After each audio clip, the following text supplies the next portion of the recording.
Many times we hear people saying that this person is behaving because of his nature.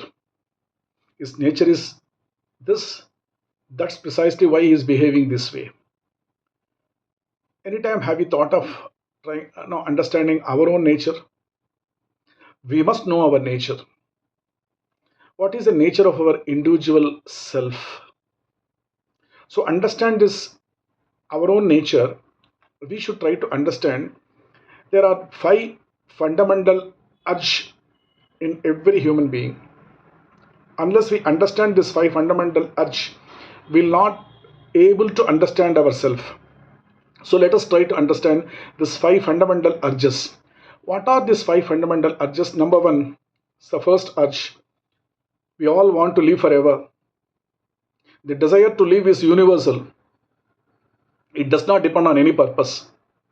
Even a very old man who has lost use of all his senses wants his life to be prolonged. The desire to live does not require any motive.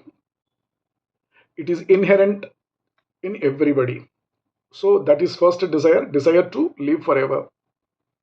We are trying to know our nature. Now then we will try to know the nature of our Atma, and then we relate it. Okay.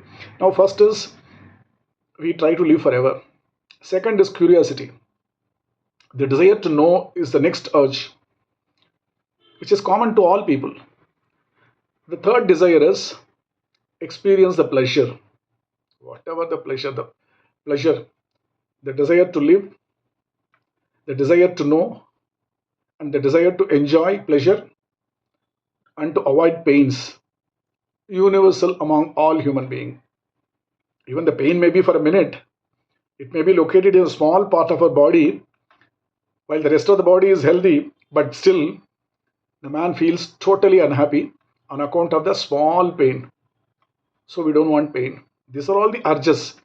The fourth desire for freedom, independence. And we all desire independence, not dependence. For all dependence is misery, political, economical, or social. Of any kind of dependence is misery. So there are actually five things we all hanker after. We desire to live forever, to know all things, to enjoy pure joy, to escape from the least sorrow of suffering of any sort, to be absolutely independent. These are all the desires born with every one of us. They are implanted in our hearts. There is no getting away from them. In fact, all our efforts in this world are unconscious efforts for realizing these desires. So we must know our nature. Yeah. What is the nature of our individual self based on these five important desires, right? Now, try to understand still beyond. People say, what is me? Whom am I? So if the body is not Atma, what is above and behind the body? Which controls the body? The body is under the control of the senses, all the senses, seeing, smelling, eating, hearing, all these senses. Okay, the body is under the control of the senses. So the senses are under the control of what? The senses are controlled by mind. And the mind is in turn issues orders to the senses. From this it would appear that since senses rule over the body, senses are the Atma? No. Since the mind is giving input to the senses, is the mind is the Atma? No. Beyond the mind, there is an intellect called Buddhi. Mind only can analyze, mind can think, but Buddhi finally says you do this or you don't do this. So now intellect. So intellect is an Atma. Buddhi, is it Atma? No. Because you know why? Because I say sometimes, I shall use my intellect. So I shall use my intellect. Beyond there is one I is there. So the intellect is also not Atma. So what is this Atma? The soul of Atma is something beyond intellect. Let us take some example. Speaking of fire and water, let us speak about fire and water. Nature of the water is to be cold. nature of the fire is to be hot. But now we speak of hot water. It is a water that becomes hot either by the rays of the sun or by heating it. Sometimes a man says, why is the water in the hot spring is hot? That means the water is it's not naturally hot. It has become hot. Heat is not the natural property of water. And then cold is the natural property of water. So now you say hot coffee in the thermos flask is become cold. Heat is temporary and cold is permanent quality of water. That is the nature of water. This is one example. Next is, say for example, your friend is weeping. You ask him, why do you weep?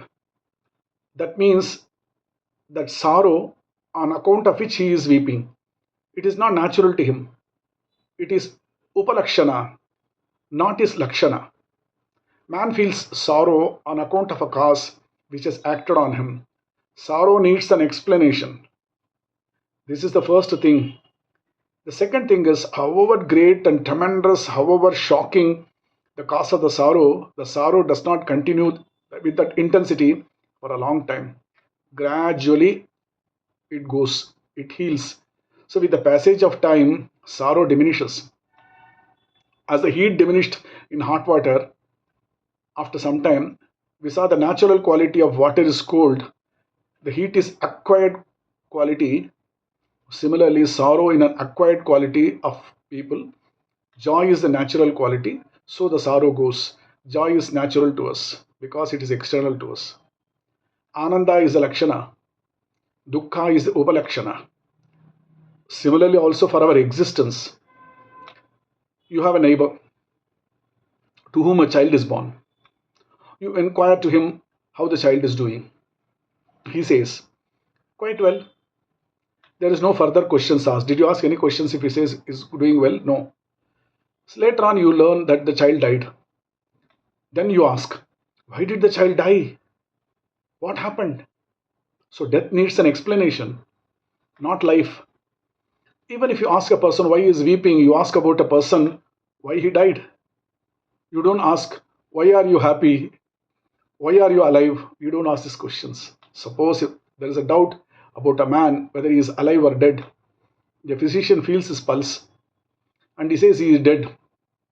But the person himself never says I am dead. He may say I am going to die, but he can never say I am dead. Similarly, you cannot say I am asleep. You can only say that I shall sleep. I am going to sleep. But I am asleep, a man never says. Then he is not sleeping. So all this shows one thing, our existence. Our existence is our nature, not death. Death is not natural. Everyone, existence is natural to everyone. This is what in Bhagavad Gita Krishna preaches Arjuna. So you are going to be existent forever. So if this is your nature, that means you are going to exist. Second is you have the curiosity, because when you are born as a child, the child starts sucking the mother's milk. No one gives the curiosity, knowledge. You have the curiosity in you. And as a child, you excrete, you urinate. Who taught you? And you started crawling. All this mother never teached you. She has not taught you. Still you did it. So the curiosity also is there within you. Second one is, we all say that we want only pleasure. Yes, pleasure. This pleasure and sorrow is because of the body, the sarira, what we have taken, the Atma. But Atma is always happy. So the nature of this is not sarira. The nature of Atma is happiness. This temporary happiness and this grief is all because of the body. The third one, what finally we have seen, independence, freedom. We are always independent. Some new Westerners say that you have to be independent. Atma is always independent. Atma gone out of the body because of his independence, and it comes back again to Sarira because it's independent. Atma is independent, but it is dependent on someone else, not of these earthly things. It is dependent on Paramatma. That we should know. As far as this world is concerned, it is independent, but Atma is dependent on Paramatma because he has given all this nature in us and trying to test us how you are feeling. You want to be always, you want to live with the body, or you want to be a part of the Paramatma. You want the pleasure of flesh, or you want the pleasure of being a Atma and then want to go into the Paramatma. These pleasures are temporary, and that is going to give a lot of sorrow. This is going to come again and again. And finally, you say you are independent already. You are always happy. There is no sorrow. And there is always a curiosity to know about the God. And there is always the first thing, what we have seen earlier, is we are going to be existent. We are not going to die. So if this is the nature of the Atma, once if you realize the Atma, you try to find out what is this Paramatma inside is guiding you and given you this nature. So this is how the first step is to know about your own nature, Atmanubhavam, Kaivalyarthi. Then if you understand this, you will try to understand the Paramatma. And then once if you attain that moksha, mukti, not coming back, the Atma is going to be always happy. It's all because of Sarira. Why we have taken the Sarira is because these five natures, we are misusing this five nature. To number one, to live forever with this body. Number two, to attain curiosity, to know things which other than God. We spend a lot of time, waste a lot of time only to earn money in this earth and thinking that this is going to be permanent. That curiosity, not the curiosity to know about the Atma or the God. Third one is we want to enjoy pleasure of the sexual pleasure or whatever the pleasure that's we thought that's going to be continued. The pleasure, everlasting pleasure is to be with the God. We ignore it. And we thought it's always pain. The pain is due to the body. And then we say that we are not independent. We are independent. As far as this world is concerned, we are independent. And the other world is concerned, we are always dependent on God. So we are the slaves of God. So we need to serve the God.